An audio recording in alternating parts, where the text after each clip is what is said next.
নবীজির আপন চাচাতো ভাই, আমার আপনার নবীর মায়ের সাহাবী, ছোট্ট কাল থেকে নবীজির সাথে ছিলেন। আল্লাহ নবীর পিছনে ছায়ার মতো তিনি থাকতেন। আল্লাহু আকবার। নবীজি দোয়া করেছেন, আল্লাহর নবী তাহাজ্জুদের সময় রাসূল তিনি হাজত সারতে গেছেন, আর ছোট্ট বালক আব্দুল্লাহ ইবনে আব্বাস, রাসূল গেছেন ছোট, কিন্তু চিন্তা করলেন নবীজি আইসেই তো ওযু করতে চাইবেন, ওযুর পানি প্রয়োজন, এজন্য তিনি ওযুর পানি রেডি রাখছেন। আল্লাহ নবী কিন্তু কন্যাই, নবীজি আইসা বলতেছে পানি কে আনলো?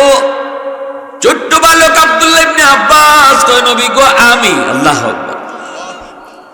আল্লাহ রাসূল বলতেছে আব্দুল্লাহ, এতটুকু বয়সে তোমার এই বুঝটা কেমনে হলো? আমি তো কই নাই। ঠিক আছে, আয় আমার বুকে আয়। নবীজি কাছে নিয়ে বুকে জড়ায় ধইরা মাথায় হাত রেখে বলে আল্লাহুম্মা ফাক্কিহু ফিদ্দীন ওয়া আল্লিমহু তাউইলাল কিতাব। আল্লাহ আমার চাচাতো ভাই আব্দুল্লাহ রে তুমি কোরআনের সর্বোচ্চ জ্ঞান দান করো। সুবহানাল্লাহ। মায়া নবী, দয়া নবী দ্বীনের জ্ঞান দানের জন্য দোয়া করেছেন, আল্লাহর দরবারে সরাসরি কবুল। এজন্যই রাসূল বলেন আমার চাচাতো ভাই আব্দুল্লাহর চেয়ে আল্লাহর কোরআন এর চেয়ে বেশি কেউ বুঝে নাই, বুঝবেও না। আল্লাহু আকবার। এজন্য ওনার উপাধি হলো রাইসুল মুফাসসিরিন। আব্দুল্লাহ ইবনে আব্বাস রাদিয়াল্লাহু তাআলা আনহু বলেন, যারা উলামায়ে কেরামের প্রতি অন্তর দিয়া মহব্বত রাখবে, মাদ্রাসার প্রতি অন্তর দিয়া মহব্বত রাখবে, হাফেজে কোরআনের প্রতি অন্তর দিয়া ভালোবাসবে, রাইসুল মুফাসসিরিন বলেন এই মানুষটাকে আল্লাহ পাক রব্বুল আলামিন ফেরাউনের বিবি আসিয়া, হযরত আসিয়া রাদিয়াল্লাহু তাআলা আনহার মতো ওনাকে, ওই মানুষটাকে আল্লাহ মরণের সময় ঈমান সাথে দিয়া জান্নাত দেখায় দেখে আল্লাহ মরণ দান করবে। জান্নাত দেখায় দেখে আল্লাহ মরণ দান করবে। আর যে মানুষটাই কইব মৌলবী মুন্সি ভালো লাগে না, মৌলবীরা দেশটারে খাইছে, মেসাব বলতে দেশটারে নষ্ট করেছে, মেসাব দেখলে আমার ভালো লাগে না, এমন কথা যদি কেউ কয়, রাইসুল মুফাসসিরিন আব্দুল্লাহ ইবনে আব্বাস বলেন আমি মৌলবী কই নাই, আমার কথা হইলে আপনারা মানতেন না, না মানলে অসুবিধা নেই। কিন্তু রাসূলের সাহাবী বলতেছে যে মানুষটাই কইব মৌলবী মুন্সি আমার ভালো লাগে না, আমি আব্দুল্লাহ বলতেছি সে মরণের সময় ফেরাউনের মতো বেঈমান হয়ে মরবে। এমনকি ইনি বলেন তার কপালে যত বড় নামাজের দাগ থাকুক, বছরে বছরে সে যত উমরা করুক, হজ করুক, লক্ষ লক্ষ টাকা মসজিদ মাদ্রাসা দান করুক, শুধু এই বদ আমলের কারণে, আলেমদের প্রতি অন্তরে বিদ্বেষ রাখার কারণে বেঈমান হয়ে মরবে। এরপরে ইনি বলেন, এরপরে কথাটা আরো শক্ত কথা বলছেন, তোমরা যদি আমার কথা বিশ্বাস না করো, খোদার কসম করে আমি বলি সে বেঈমান হয়ে মরছে। যদি তোমাদের বিশ্বাস না হয় কবর খুদো, এবার বুঝি, তোমাদের যদি বিশ্বাস না হয় তার কবর খুদো, কবর খুঁজতে দেখবা তোমরা চেহারা রাখছিলা কিবলামুখী কইরা, কিন্তু আমি আব্দুল্লাহ বলতেছি আল্লাহ পাক তার চেহারাটারে কিবলা থেকে ঘুরায় দিছে। রাখছিলা তোমরা কিবলামুখী কইরা, কিন্তু কিবলা থেকে তার চেহারা ঘুরায় দেওয়া হয়েছে। আল্লাহ পাকের এতটাই অভিশপ্ত সে, আল্লাহ পাকের এতটাই অভিশপ্ত সে, চেহারা কিবলার দিকে রাখে নাই, ফেরেশতারা চেহারা কিবলা থেকে ঘুরাই দিয়েছে আল্লাহর আদেশে। আল্লাহু আকবার।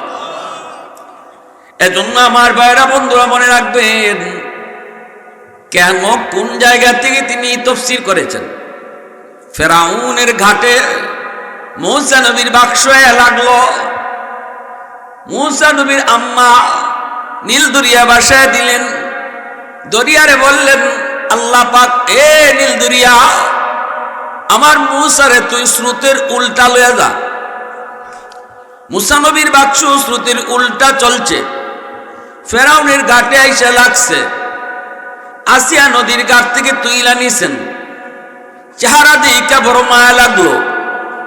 আসিয়া বলতেছেন আমার যে মায়া লাগতেছে, ফেরাউনের কাছে নিয়ে কয় আমার যে মায়া লাগতেছে, আল্লাহ কয় আমার নবীর চেহারা দেখে তুমি কইছো তোমার মায়া লাগে, অতএব আমি আল্লাহরও তোমারে মায়া লাগে। এজন্যই আসিয়াকে আল্লাহ দৌলতে ঈমান দিয়েছেন। শুধু ঈমান দিয়েছেন তা না, বরং জান্নাত দেখায় দেখায় আল্লাহ মরণ দান করেছেন। আর ফেরাউনে কইছিল আমার ভালো লাগে না, ফেরাউনে কইছিল আমার কেমন কেমন জানি করে, আমার তো ডর করে, আমার মায়া লাগে না। কেন? ফেরাউনে কয় কেন কেন তোমারে কইমু? আসিয়া কয়তে কও না, চেহারা দেখে মায়া লাগে। সারা দুনিয়া মানুষের মায়া লাগবে যে সুন্দর চেহারা। নবী তো, নবীদের চেহারা আল্লাহ পাক নিখুঁত বানায়া নবী বানান। যে যুগে যারা আল্লাহ নবী বানাইছেন ইনি এই যুগের সবচেয়ে সুন্দর মানুষ। জোরে বলেন সুবহানাল্লাহ। সোয়া লক্ষ পয়গম্বরগণের ভিতরে যাকে আল্লাহ যেই জমানায় নবী বানাইছেন ইনি ওই যুগের সবচেয়ে শ্রেষ্ঠ সুন্দর মানুষ। কোন নবী কোন খুঁত ছিল না। তাইলে মির্জা গোলাম আহমদ কাদিয়ানী হের নবী হয় কেমনে? হের দিয়ে একটা চোখ আসিল না, হের কি আসিল না? মির্জা গোলাম আহমদ কাদিয়ানী যে নিজের নবী দাবি করে, হের এক ব্যাটারিও একটা নাই, দুই ব্যাটারির মাঝে এক ব্যাটারি।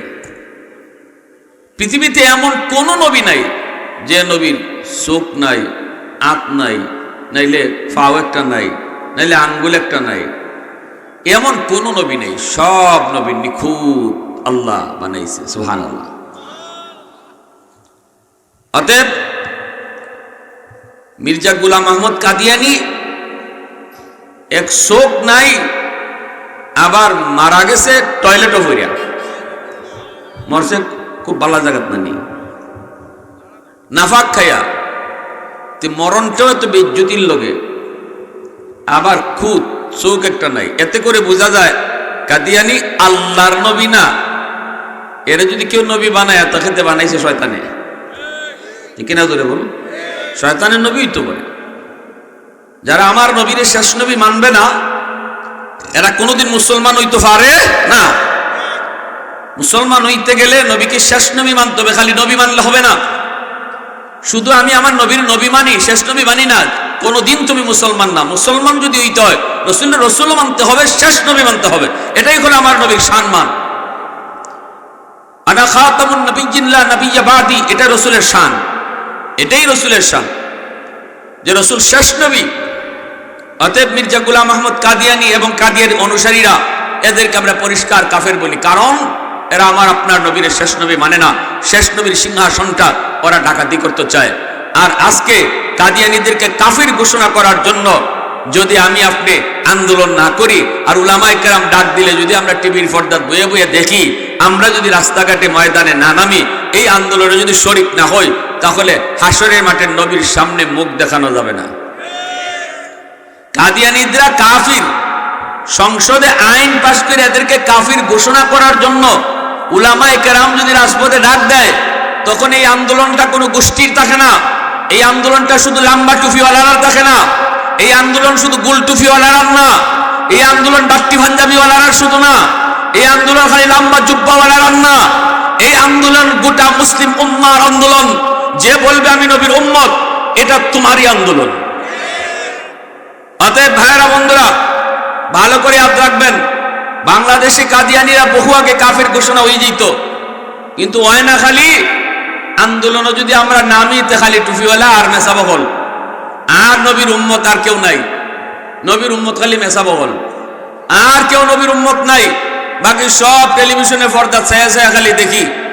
পাকিস্তানের পার্লামেন্টে কাদিয়ানীদেরকে কাফির ঘোষণা করা হয়েছে, 10,000 মানুষ শহীদ হয়েছে। সাধারণ মানুষ 10,000 মানুষ শহীদ হয়েছে, গুলি খায়া শহীদ হয়েছে, যার ফলে পার্লামেন্টে কাদিয়ানীদেরকে অমুসলিম ঘোষণা করা হয়েছে। আর বাংলাদেশে যদি আমরা এই ডাক দেই, তাহলে 10,000 মানুষ আলেম ওলামা ওই না, তো 10,000 মানুষ যদি মরে থাকে, তো কি পরিমাণ মানুষ তাদের আন্দোলনে ছিল। এজন্য আমার ভাইরা, আমার নবীর খতমে নবুয়তের সিংহাসন ডাকাতি করে লইয়া যাবে, আর আমরা চায়ে চায়ে দেখব, এরা কোনোদিন মেনে নেওয়া যায় না। এজন্য আগামী সরকার যেই আসুক, গোটা মুসলিম উম্মার, গোটার নবীর উম্মতের, সকল উম্মতের দাবি থাকবে, আগামী সরকার যেই গঠন করুক, কাদিয়ানীদেরকে রাষ্ট্রীয়ভাবে বাংলাদেশে অমুসলিম ঘোষণা করতে হবে। এই ব্যাপারে কারা কারা একমত আছেন হাত তুলে আল্লাহকে দেখা। আল্লাহ আল্লাহ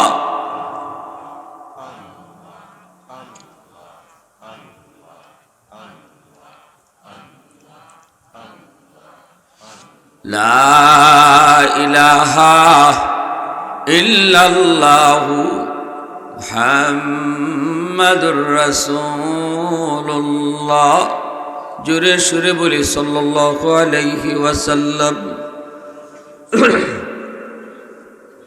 কদমপুর জামিয়া মাদানিয়া মিসবাহুল উলুম টাইটেল মাদ্রাসা কর্তৃক আয়োজিত আজকের ইসলামী মহাসম্মেলনের সম্মানিত সদরে ইজলাস, সভাপতি সাহেব, উপস্থিত জাতির বিবেক উলামায়ে কেরাম, অত্র এলাকার মুরব্বিয়ানে আযম, কলিজা টুকরা যুবক, পর্দার আড়ালে পর্দানিশীন সম্মানিত মা ও বোনেরা, আল্লাহ পাকের দরবারে হাজারো কোটি শুকর, যে মালিক আমাকে আপনাকে এই মুহূর্তে দুনিয়ার সকল ব্যস্ততা থেকে মুক্ত করে শুধুমাত্র কেবলমাত্র আল্লাহ এবং আল্লাহর রাসূলের মহব্বত আর ভালোবাসা অন্তরে নিয়ে কোরআন হাদিসের মাহফিল তথা জান্নাতের বাগানে আসার বসার আলোচনা শোনার তৌফিক দিয়েছেন।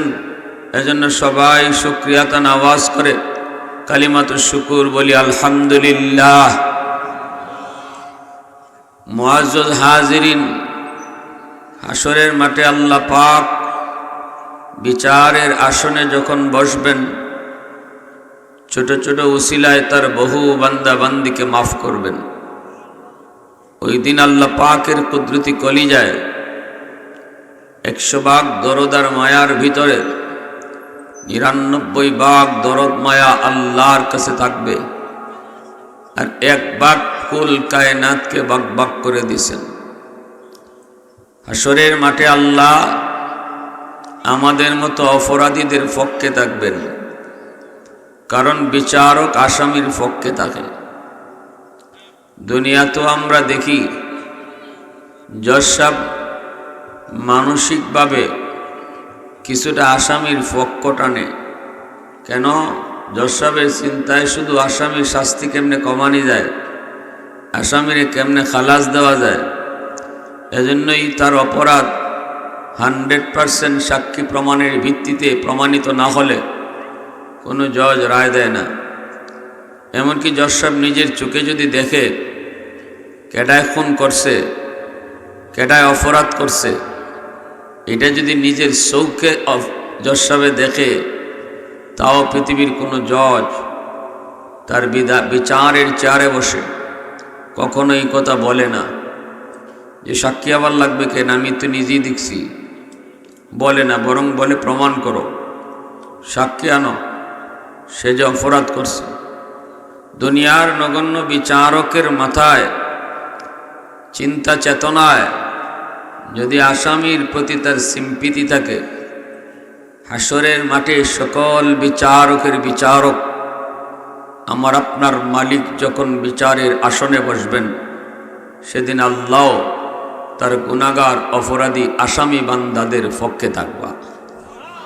কোন উসিলায় কারে মাফ করা যায়, কোন উসিলায় কারে মাফ করা যায়, আল্লাহ খালি উসিলা খুঁজবা। ইমাম গজ্জালি রহমতুল্লাহি আলাইহি তার দাকাইকুল আখবার নামক কিতাবের ভিতরে নবীজির একখান হাদিস এনেছেন। আল্লাহ পাক একজন মানুষকে মাফ করতে চাইবেন, উসিলা খুঁজতেছেন।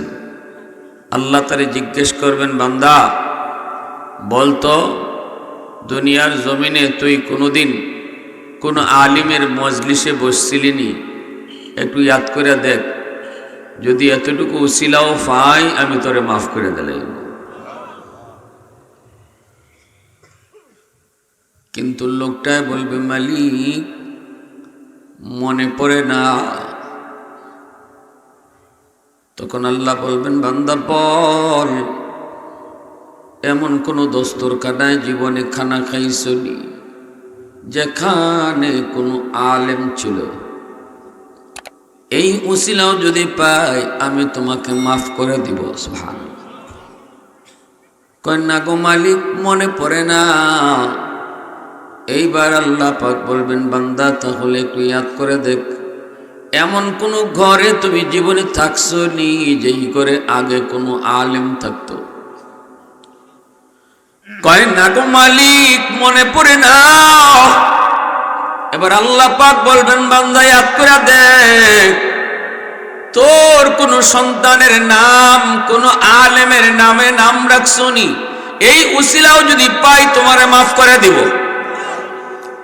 সন্তানের নামটাও বাপমার জন্য হাসরের ময়দানে আল্লাহ পাকের দরবারে নাজাতের উসিলা হয়। এজন্য অবহেলার সাথে সন্তানের নাম রাখা যাবে না। সন্তানের নামটাও বাপমার জন্য নাজাতের উসিলা। তখনও কইব, মালিক কেমনটাও করি নাই। আল্লাহ পাক তখন কইব, বান্দারে কোনো উসিলাই তো পাই না। আলেম উলামার সাথে তোর সম্পর্ক প্রমাণ করার চেষ্টা করতে চাই, কিন্তু পারি না।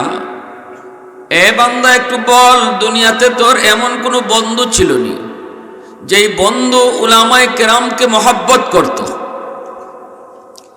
দুনিয়াতে তোমার এমন কোনো বন্ধু ছিল নি যেই বন্ধু ইমাম সাহেবকে মহব্বত করত, মাদ্রাসায় আসা যাওয়া করত, ছাত্র উস্তাদদের খবর নিত?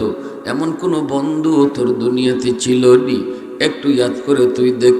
তখনই কো, মালিক মনে পড়েছে, দুনিয়াতে আমার একজন বন্ধু ছিল। আমার বন্ধু মাদ্রাসায় আসা যাওয়া করত, ছাত্র উস্তাদের খবর নিত, মসজিদের ইমাম মুয়াজ্জিনকে বড় ভালোবাসতো, শ্রদ্ধা করত, সম্মান করত। মাদ্রাসার হালত মাঝে মাঝে আমার কাছে এসে বলতো, আমিও কম বেশি তার কাছে সাহায্য করতাম। আল্লাহু আকবার। তখনই আল্লাহ পাক কইব, বান্দা আয়, এই আমলের উসিলা ধরে আমি আল্লাহ তোরে আজকে হাসরের ময়দানে মাফ করে দিলাম। প্রথমে আল্লাহ পাক ডাইরেক্ট করছি, ডাইরেক্ট কোন উসিলা পায় কিনা, উলামায়ে কেরামের সাথে তার সম্পর্ক ডাইরেক্ট আল্লাহ পায় কিনা, এটা আল্লাহ প্রথমে তালাশ করেছেন, কিন্তু ডাইরেক্ট আল্লাহ পাইলেন না। এবার আল্লাহ পাক ইনডাইরেক্ট খুঁজলেন, ইনডাইরেক্ট পাওয়া যায় কিনা। ইনডাইরেক্ট আল্লাহ পেয়ে গেছেন, বন্ধুর মাধ্যমে ভায়া দুইরা পেয়ে গেছেন। আল্লাহ বলে, এই আমলটারে উসিলা বানায়া আমি আল্লাহ তোমাকে মাফ করব, কারণ আমার আদত হলো মাফ করে দেওয়া, কিন্তু আমি আল্লাহর নিজাম হলো উসিলা লাগবে। এটারে উসিলা বানাইয়া হাসরের ময়দানে আমি আল্লাহ তোমাকে মাফ করে দিলাম। বলুন তো, আল্লাহ যদি উলামায়ে কেরামের মহব্বত এটারে আল্লাহ পাক উসিলা বানাইয়া হাসরের ময়দানে যদি মাফ করে দেয়, এই ক্ষমতা আল্লাহর আসেনি না নাই? চাইলে আল্লাহ পারে কি পারে না? আল্লাহ পাক চাইলে এটা পারেন, কারণ আল্লাহ পাক কাউরে মাফ করে দিলে আর কারো কাছে আল্লাহর জবাব দেওয়া লাগবে? জোরে জোরে জোরে জোরে প্রশংসা করব কার? জোরে। ওয়াহদাত কি হিফাজত নেহি বেকুওয়াতে বাজু, ওয়াহদাত কি হিফাজত নেহি বেকুওয়াতে বাজু, आती नहीं कुछ काम हाकल खुदादा, आती नहीं कुछ काम हाकल खुदादा। ऐ मर्द खुदा तुझको अक़ुव्वत नहीं हासिल, जा बैठ किसी गार में अल्लाह को करिया। ये सच है कि बातिल की तरफदार नहीं हम, गद्दार न समझो गम गद्दार नहीं हाँ, गद्दार न समझो गम गद्दार नहीं हाँ। फूलों की तरह नरम मिजाज अपना है नाज़ुर, हम तीर नहीं नेज़ा व तलवार नहीं हाँ, हम तीर नहीं नेज़ा व तलवार नहीं हाँ। मुसलमाনের আওয়াজ দেখো আল্লাহু আকবার। এজন্যই আল্লাহ রাসূল বলেছেন কুন আলিমান আও মুতাআল্লিমান আও মুহিব্বান আও মুঈনান ফালা তাকুন খামিসা। এজন্যই রাসূল বলেন চার দলের ভিতরে তোমরা থাকো। দুনিয়াতে যদি চার দলের ভিতরে তুমি থাকতে পারো, দুনিয়াতেও তুমি সফল, আখিরাতেও তুমি সফল। এক হলো হয় তুমি আলেম হও, নয় তুমি আলেমের ছাত্র হও, নয় তুমি আলেমকে মহব্বত করো, উলামায়ে কেরামকে সাহায্য করো, সহযোগিতা করো। ফালা তাকুন খামিসা, ৫ নাম্বার দলে তোমরা কেউ যেও না। অর্থাৎ মাদ্রাসার প্রতি বিদ্বেষ, উলামায়ে কেরামের প্রতি হিংসা, এই দলে তোমরা যাও না। রাসূল বলে ৫ নাম্বার দলে যে যাবে তার দুনিয়া বরবাদ, আখিরাত বরবাদ। রাইসুল মুফাসসিরিন আব্দুল্লাহ ইবনে আব্বাস রাদিয়াল্লাহু তাআলা আনহু বলেন এই উম্মতের ভিতরে যিনি সবচেয়ে বেশি আল্লাহর কোরআন বুঝছেন, নবীজির আপন চাচাতো ভাই, আমার আপনার নবীর মায়ার সাহাবী, ছোট্ট কাল থেকে নবীজির সাথে ছিলেন, আল্লাহ নবীর পিছনে ছায়ার মতো তিনি থাকতেন। আল্লাহু আকবার। নবীজি দোয়া করেছেন, আল্লাহর নবী তাহাজ্জুদের সময় রাসূল তিনি হাজত সারতে গেছেন, আর ছোট্ট বালক আব্দুল্লাহ ইবনে আব্বাস, রাসূল গেছেন ছোট, কিন্তু চিন্তা করলেন নবীজি আইসেই তো ওযু করতে চাইবেন, ওযুর পানি প্রয়োজন, এজন্য তিনি ওযুর পানি রেডি রাখছেন। আল্লাহ নবী কিন্তু কন্যাই, নবীজি আইসা বলতেছে পানি কে আনলো? ছোট্ট বালক আব্দুল্লাহ ইবনে আব্বাস কয় নবী গো আমি। আল্লাহু আকবার। আল্লাহ রাসূল বলতেছে আব্দুল্লাহ এতটুকু বয়সে তোমার এই বুঝটা কেমনে হলো? আমি তো কই নাই। ঠিক আছে আয় আমার বুকে আয়। নবীজি কাছে নিয়ে বুকে জড়ায় ধইরা মাথায় হাত রেখে বলে আল্লাহুম্মা ফাক্কিহু ফিদ্দীন ওয়া আল্লিমহু তা'ওয়িলাল কিতাব। আল্লাহ আমার চাচাতো ভাই আব্দুল্লাহ রে তুমি কোরআনের সর্বোচ্চ জ্ঞান দান করো। সুবহানাল্লাহ। মায়া নবী, দয়া নবী দ্বীনের জ্ঞান দানের জন্য দোয়া করেছেন, আল্লাহর দরবারে সরাসরি কবুল। এজন্যই রাসূল বলেন আমার চাচাতো ভাই আব্দুল্লাহর চেয়ে আল্লাহর কোরআন এর চেয়ে বেশি কেউ বুঝে নাই, বুঝবেও না। আল্লাহু আকবার। এজন্য ওনার উপাধি হলো রাইসুল মুফাসসিরিন। আব্দুল্লাহ ইবনে আব্বাস রাদিয়াল্লাহু তাআলা আনহু বলেন যারা উলামায়ে কেরামের প্রতি অন্তর দিয়া মহব্বত রাখবে, মাদ্রাসার প্রতি অন্তর দিয়া মহব্বত রাখবে, হাফেজে কোরআনের প্রতি অন্তর দিয়া ভালোবাসবে, রাইসুল মুফাসসিরিন বলেন এই মানুষটাকে আল্লাহ পাক রব্বুল আলামিন ফেরাউনের বিবি আসিয়া, হযরত আসিয়া রাদিয়াল্লাহু তাআলা আনহার মতো ওনাকে, ওই মানুষটাকে আল্লাহ মরণের সময় ঈমান সাথে দিয়া জান্নাত দেখায় দেখে আল্লাহ মরণ দান করবে। জান্নাত দেখায় দেখে আল্লাহ মরণ দান করবে। আর যে মানুষটাই কইব মৌলবী মুন্সি ভালো লাগে না, মৌলবীরা দেশটারে খাইছে, মেসাব বলতে দেশটারে নষ্ট করেছে, মেসাব দেখলে আমার ভালো লাগে না, এমন কথা যদি কেউ কয়, রাইসুল মুফাসসিরিন আব্দুল্লাহ ইবনে আব্বাস বলেন আমি মৌলবী কই নাই, আমার কথা হইলে আপনারা মানতেন না, না মানলে অসুবিধা নেই। কিন্তু রাসূলের সাহাবী বলতেছে যে মানুষটাই কইব মৌলবী মুন্সি আমার ভালো লাগে না, আমি আব্দুল্লাহ বলতেছি সে মরণের সময় ফেরাউনের মতো বেঈমান হয়ে মরবে। এমনকি ইনি বলেন তার কপালে যত বড় নামাজের দাগ থাকুক, বছরে বছরে সে যত উমরা করুক, হজ করুক, লক্ষ লক্ষ টাকা মসজিদ মাদ্রাসায় দান করুক, শুধু এই বদ আমলের কারণে, আলেমদের প্রতি অন্তরে বিদ্বেষ রাখার কারণে বেঈমান হয়ে মরবে। এরপরে ইনি বলেন, এরপরে কথাটা আরো শক্ত কথা বলছেন, তোমরা যদি আমার কথা বিশ্বাস না করো, খোদার কসম করে আমি বলি সে বেঈমান হয়ে মরছে। যদি তোমাদের বিশ্বাস না হয় কবর খুঁদো। এবার বুঝলি তোমাদের যদি বিশ্বাস না হয় তার কবর খুঁজো, কবর খুঁজতে দেখবা তোমরা চেহারা রাখছিলা কিবলামুখী কইরা, কিন্তু আমি আব্দুল্লাহ বলতেছি আল্লাহ পাক তার চেহারাটারে কিবলা থেকে ঘুরায় দিছে। রাখছিলা তোমরা কিবলামুখী কইরা, কিন্তু কিবলা থেকে তার চেহারা ঘুরায় দেওয়া হয়েছে। আল্লাহ পাকের এতটাই অভিশপ্ত সে, আল্লাহ পাকের এতটাই অভিশপ্ত সে, চেহারা কিবলার দিকে রাখে নাই, ফেরেশতারা চেহারা কিবলা থেকে ঘুরাই দিছে আল্লাহর আদেশে। আল্লাহু আকবার। এজন্য আমার ভাইরা বন্ধুরা মনে রাখবেন, কেন কোন জায়গা থেকে তিনি তাফসীর করেছেন। ফেরাউনের ঘাটে মূসা নবীর বাক্স লাগলো, মূসা নবীর আম্মা নীল দরিয়া বাসায় দিলেন, দরিয়ারে বললেন আল্লাহ পাক, এ নীল দরিয়া, আমার মূসারে তুই স্রোতের উল্টা লইয়া যা। মূসা নবীর বাক্স স্রোতের উল্টা চলছে, ফেরাউনের ঘাটে আইসা লাগছে, আসিয়া নদীর ঘাট থেকে তুইলা নিছেন, চেহারা দিকে বড় মায়া লাগলো। আসিয়া বলতেছেন আমার যে মায়া লাগতেছে, ফেরাউনের কাছে নিয়ে কয় আমার যে মায়া লাগতেছে, আল্লাহ কয় আমার নবীর চেহারা দিকে তুমি কইছো তোমার মায়া লাগে, অতএব আমি আল্লাহরও তোমারে মায়া লাগে। এজন্যই আসিয়াকে আল্লাহ দৌলতে ঈমান দিয়েছেন। শুধু ঈমান দিয়েছেন তা না, বরং জান্নাত দেখায় দেখায় আল্লাহ মরণ দান করেছেন। আর ফেরাউনে কইছিল আমার ভালো লাগে না, ফেরাউনে কইছিল আমার কেমন কেমন জানি করে, আমার তো ডর করে, আমার মায়া লাগে না। কেন?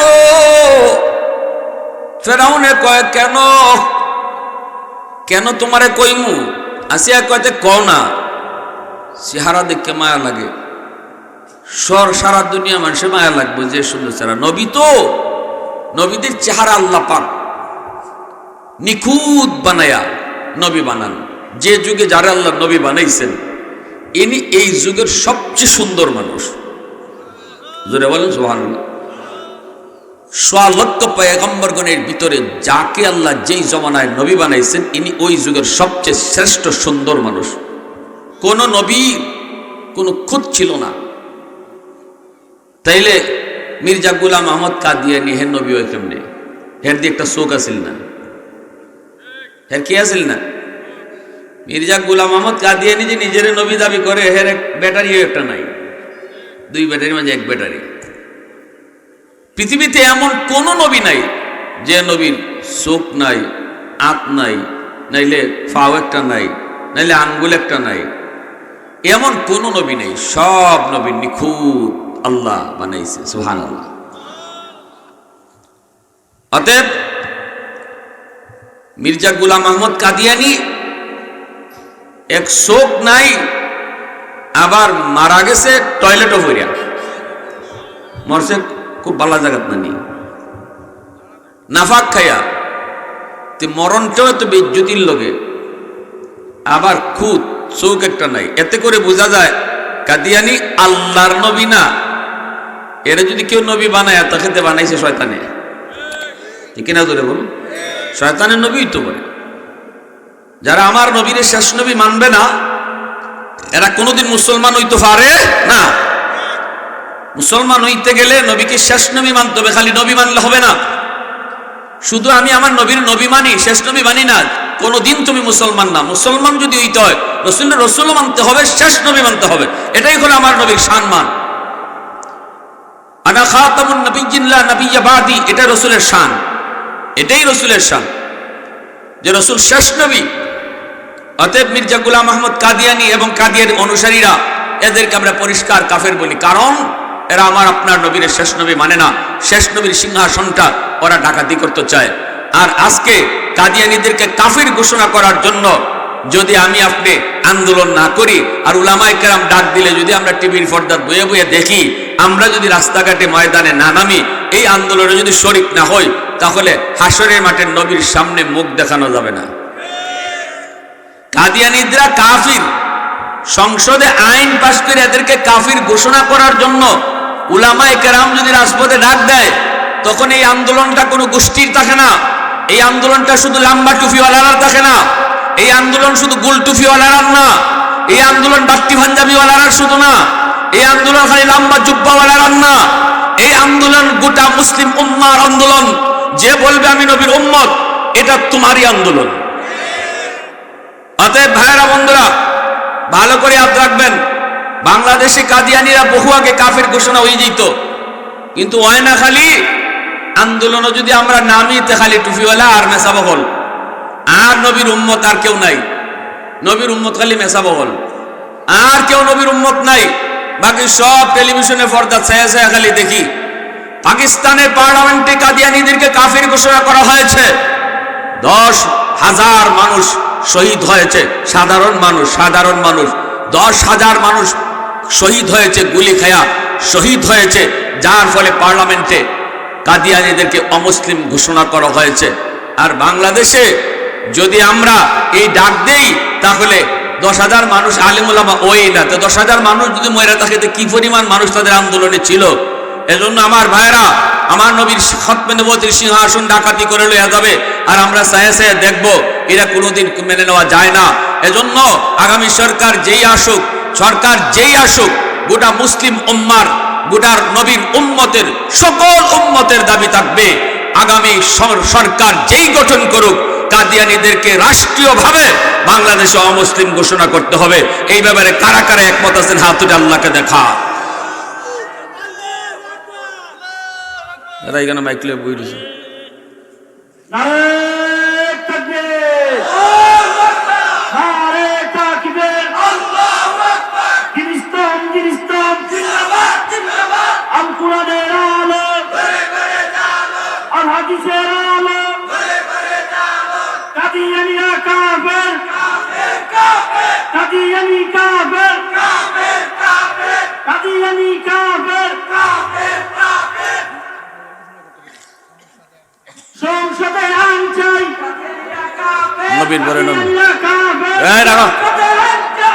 সংসদে আইন চাই, নবীর পরে নবী নাই, তা বুঝলে কিছু না।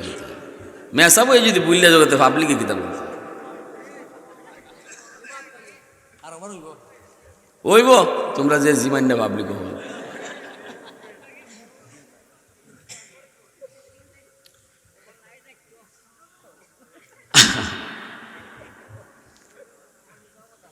ইতার লাগি বাংলাদেশে হাদিরই দরকার আছে, শহীদ উসমান হাদিরই দরকার আছে। এই যুবক, তোমারে মাদ্রাসায় ভর্তি তো কই নাই, তো তোমারে কইছে তুমি কলেজে পড়ো, ভার্সিটিতে পড়ো, ডাক্তার হও, ইঞ্জিনিয়ার হও। তো তোমার কাছে আমার একটাই কথা, তোমার জীবনের মডেল যেন হয় উসমান হাদি, তোমার নমুনা যেন হয় উসমান হাদি। উসমান হাদি ঢাকা ইউনিভার্সিটিতে পড়া যদি দিলের ভিতরে মুসলমানি লালন করতে পারলো, মুসলমানি ভুললো না, প্রতি পদে পদে যদি আল্লাহরে ডরাইয়ে চলতে পারলো, তুমি কেন পারবা না? তুমি কেন আজান হলে নামাজ পড়তে পারবা না? তুমি কেন হালাল হারাম মান্য চলতে পারবা না? ঢাকা ইউনিভার্সিটির মতো জায়গায় শহীদ উসমান হাদি যদি আল্লাহরে খুশি করে চলতে পারলো, তুমি কেন পারবা না? আমাদের কথা তো একটাই, আমরা কলেজ ভার্সিটির বিরোধী না, আমরা একটা জায়গায় শুধু অবজেকশন দেই। তুমি কলেজে পড়তে যায় যদি আল্লাহকে ভুলে যাও, তুমি ভার্সিটিতে পড়তে যায় যদি মুসলমানি ভুলে যাও, এখানে আমার অবজেকশন। কারণ কলেজে পড়া তোমার মূল নয়, ভার্সিটিতে পড়া তোমার মূল পরিচয় নয়, ডাক্তার হও তোমার মূল পরিচয় নয়। তোমার মূল পরিচয় হলো তুমি মুসলমানের সন্তান। এজন্য সর্ব জায়গায় মুসলমানই সাথে রাখতে হবে, এটাই হলো তোমার মূল টার্গেট। এজন্য বলি যুবকদের সামনে পথ দুইটা, শহীদ উসমান হাদির পথে চলবা নাকি খনি ফয়সলের পথে হাঁটবা। এই পথ তোমার সামনে। বাংলাদেশের প্রতিটা যুবককে শহীদ উসমান হাদি আর ফয়সলে পথ দেখাই গেছে গিয়া, এক পথ হাদির পথ, আরেকটা ফয়সলের পথ। এজন্য বলি, যদি তুমি ইসলামকে লালন করো, দিলের ভিতরে যদি আল্লাহর মহব্বত রাখো, আর যদি কোরআনের মহব্বত দিলের ভিতরে নিয়ে চলো, উলামায়ে কেরামের সাথে মিল্লা থাকো, তাহলে তোমার পথটাই হবে হাদির পথ। আর যদি উলামায়ে কেরামের প্রতি বিদ্বেষ রাখো, মোল্লা মুন্সি কইয়া আজে বাজে কথা বলো, তোমার পথটাই হবে খনি ফয়সলের পথ।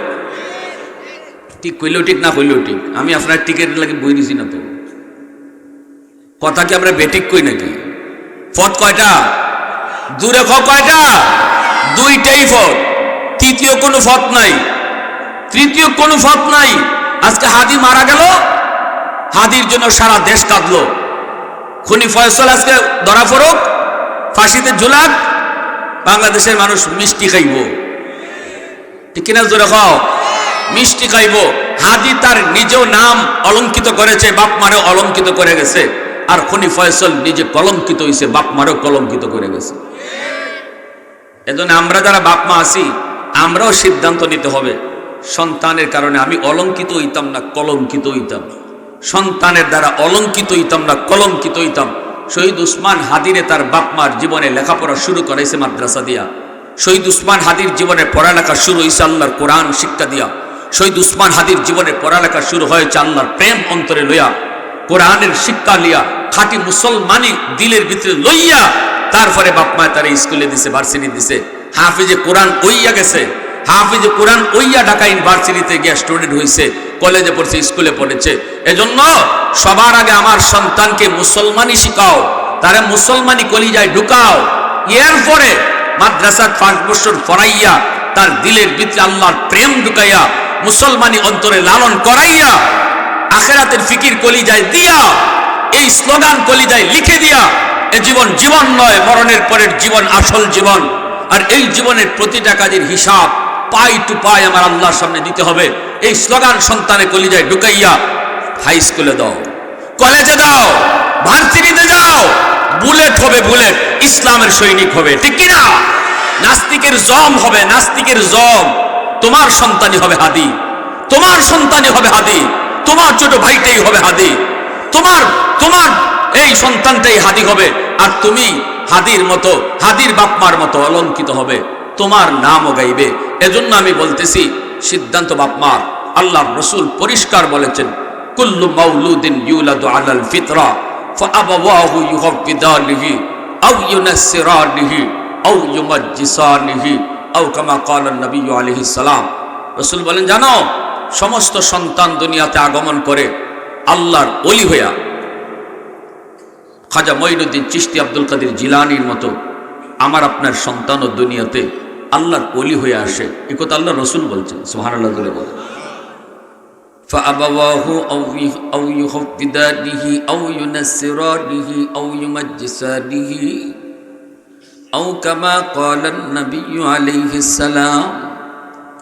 এরপরে নবী বলেন, তার বাপ মা তারে ইহুদি বানায়, বাপ মা তারে নাসারা বানায়, বাপ মা তারে মুশরিক বানায়।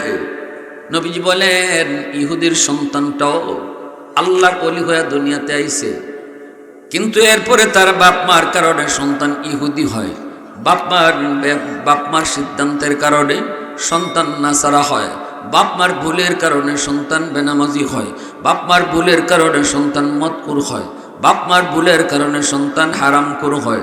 কথাটা আমি বলি নেই, বলেছেন আল্লাহর নবী। কোন জায়গায় মা বাবা ভুল করে রে যুবক, কোন জায়গায় ভুল করে? ভুলটা হলো আমার সন্তান দুনিয়াতে আসছে আল্লাহর ওলি হইয়া। এইবার আমার সন্তান ঘরের মধ্যে, আমি মাকে বাবাকে পাইল জীবনের প্রথম শিক্ষক। ঘর হলো তার জীবনের প্রথম মাদ্রাসা। এই ঘরে আইসে সে প্রথম দেখতেছে মারে, দেখতেছে বাবারে। বাবা কি করে সেটা দেখা দেখে সন্তান শিখে, মা কি করে সেটা দেখে দেখে সন্তানে শিখে। মা কি বলে সেটাও সন্তান ব্রেইনের মধ্যে রেকর্ড করে রাখে। যা দেখে চোখে রেকর্ড করে, যা শোনে কানে রেকর্ড করে। মা বাবা হলো তার জীবনের প্রথম শিক্ষক, ঘর হলো তার জীবনের প্রথম মাদ্রাসা।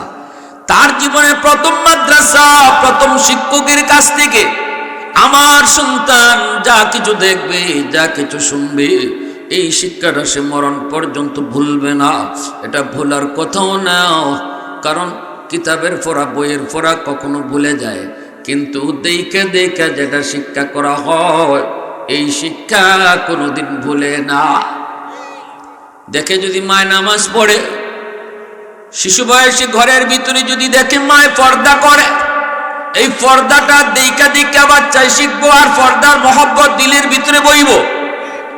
দেখে যদি মায় নামাজ পড়ে, ওই নামাজ পড়ার দৃশ্য সন্তান তার মেমোরিতে রেকর্ড করে রাখবো, এবং নিজেও মার সাথে নামাজে দাঁড়াইব, নামাজ কি জিনিস সেটা শিখবো। সন্তানকে তুমি শিশুকালে নামাজ পড়ানো শিখাও, দোয়া দরুদ তুমি শিখাও।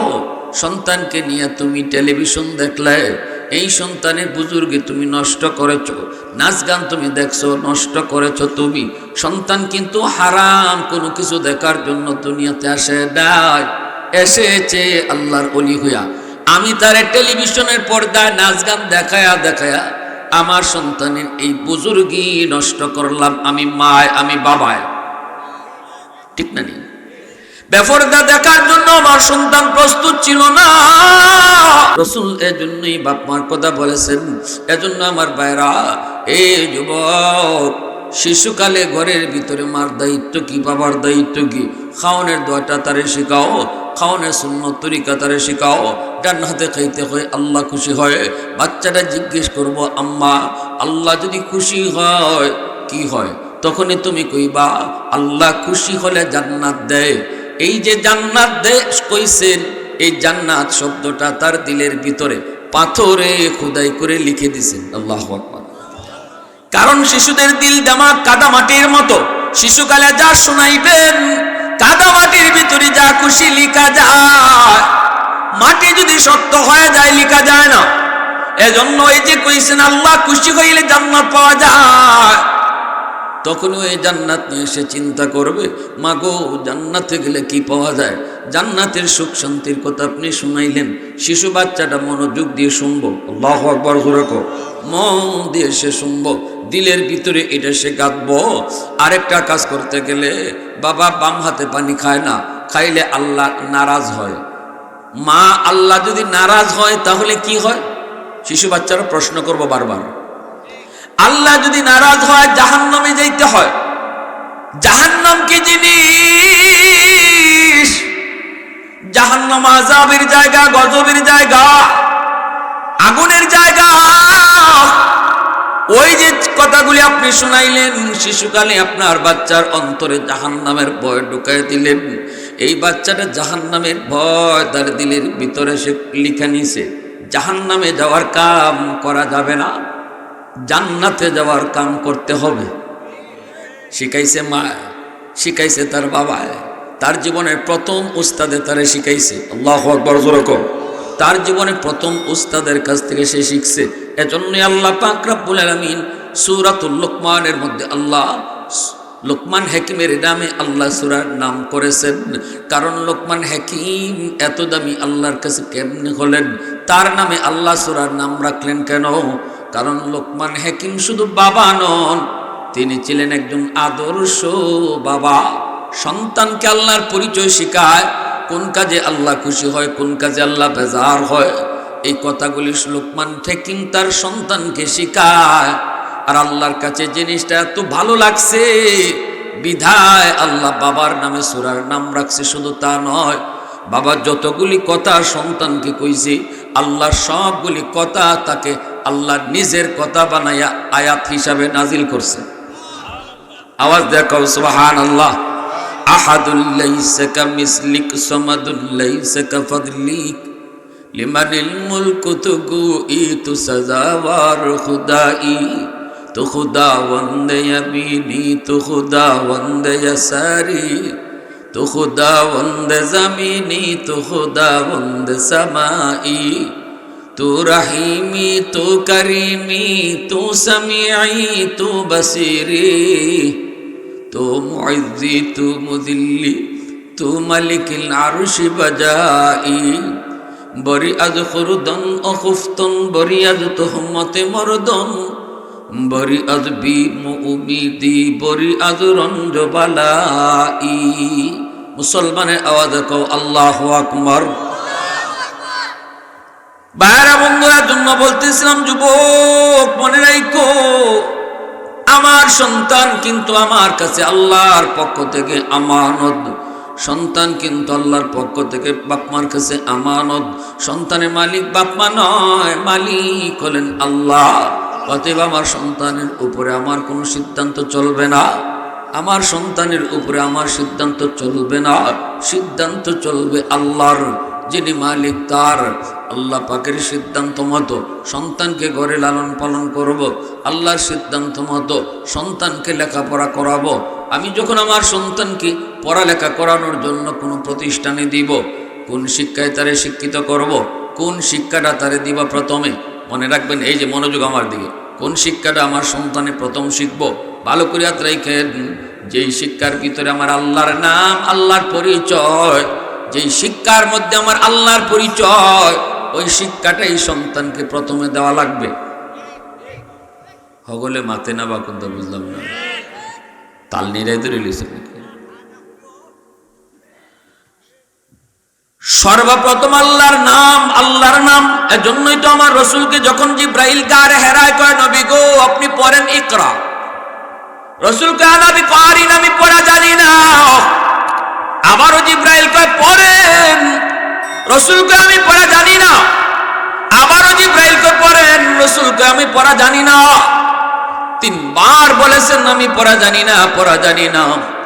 কিন্তু যখন চতুর্থবার জিব্রাইল কয় করা বিস্মি রব্বিকাল্লাযী খালাক, পড়েন আপনি আপনার রবের নামে, তখনই রসুল পড়া শুরু করে দিয়েছেন।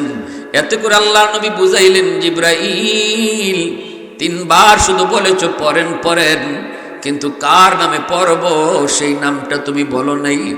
আমি তো আমার আল্লাহর নাম ছাড়া কোনো পড়া পড়তেই রাজি না। যেই পড়ার ভিতরে আমার আল্লাহর নাম নাই, ওই পড়ায় কোনোদিন মানুষ বানায় না। ডাক্তার বানাইতে পারে, ডক্টরের ডিগ্রি লাভ করাইতে পারে, কিন্তু মানুষ হইতো না। তসলিমা নাসরিন ডক্টরের ডিগ্রি লাভ করেছে, এরপরও মানুষের খাতায় নাম লিখাইতে পারে নাই। আমার দেখো আমার ফের, যার থেকে খুশি তার থেকে বাচ্চা নিমো জিগাইতাম করে। এত বড় ডিগ্রি লাভ করার পরও মানুষ হতে পারে নাই, কারণ যেই শিক্ষার ভিতরে আমার আল্লাহর পরিচয় নাই, আল্লাহর পরিচিতি নাই, যেই শিক্ষার ভিতরে আখিরাতের পরিচয় নাই, যেই শিক্ষার ভিতরে কবর জগতের পরিচয় নাই, ওই শিক্ষায় কোনোদিন মানুষ বানায় না। ডিগ্রিদারি বানাইতে পারে, মানুষ বানায় না, মানুষ বানায় না। এজন্যই তো আমার রাসূল বলে, জিব্রাইল তিনবার কইছো পড়েন, কিন্তু কার নামে পড়বো সেই নামটা তুমি বলো নাই, এজন্য আমি রসুল পড়ি নাই।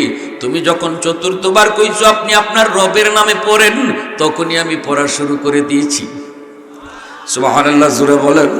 এজন্য আমার পড়া, আমার সন্তানের পড়ালেখা শুরু হবে আল্লাহর পরিচয় যেই পড়ার ভিতরে রয়েছে। আমার সন্তানের লেখাপড়া শুরু হবে কোরআনের শিক্ষা দিয়া, আমার সন্তানের লেখাপড়া শুরু হবে আল্লাহর পরিচয়, রসুলের পরিচয় দিয়া। আমার সন্তানের পড়ালেখা শুরু হবে মুসলমানি শিখাইয়া, আমার সন্তানের দিলের ভিতরে মুসলমানি ঢুকাইয়া। এরপরে যদি ডাক্তার বানাইতে চাও, ইঞ্জিনিয়ার বানাইতে চাও, প্রফেসর বানাইতে চাও, আমরা নিষেধ করি না, করব না। কিন্তু একটা কথাই বলবো, সবার আগে তারে মুসলমানের বাচ্চা বানাও।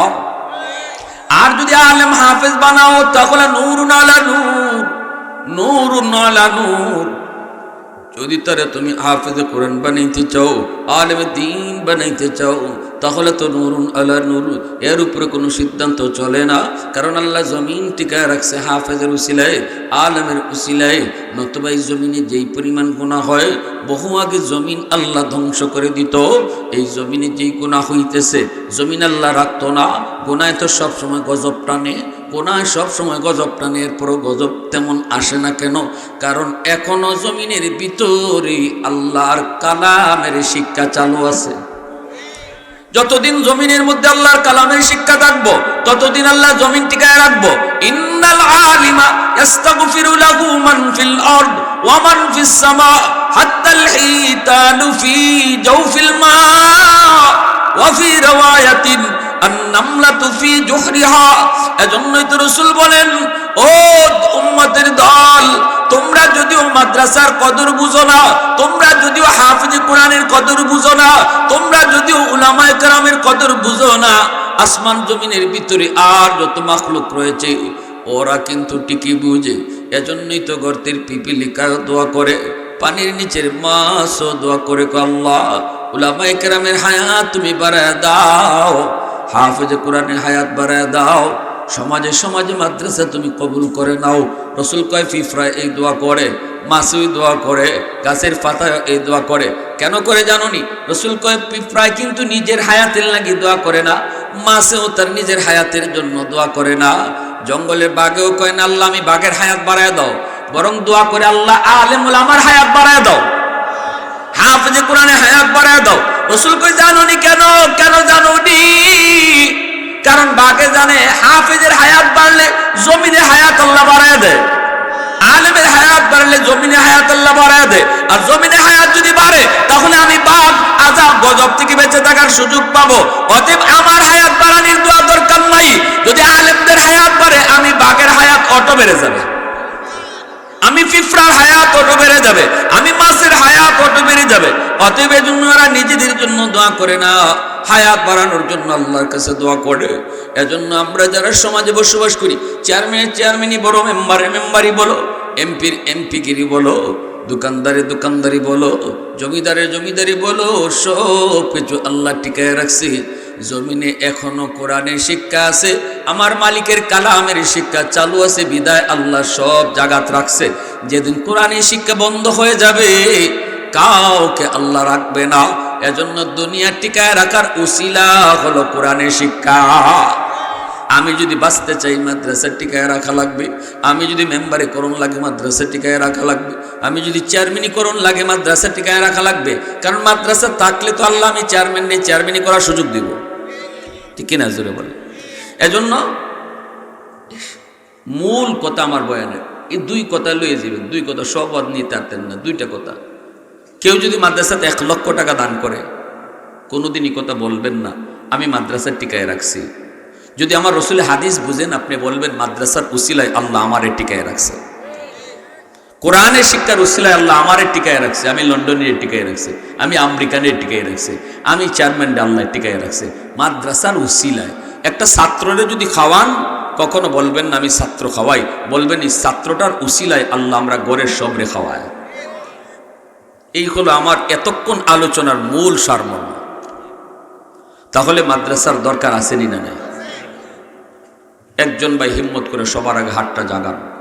খুব সময় কম, আমার বহু দূরে যাইতাম, শুধু আপনাদের মায়ার মহব্বতে আসি। কদুপুরের মানুষ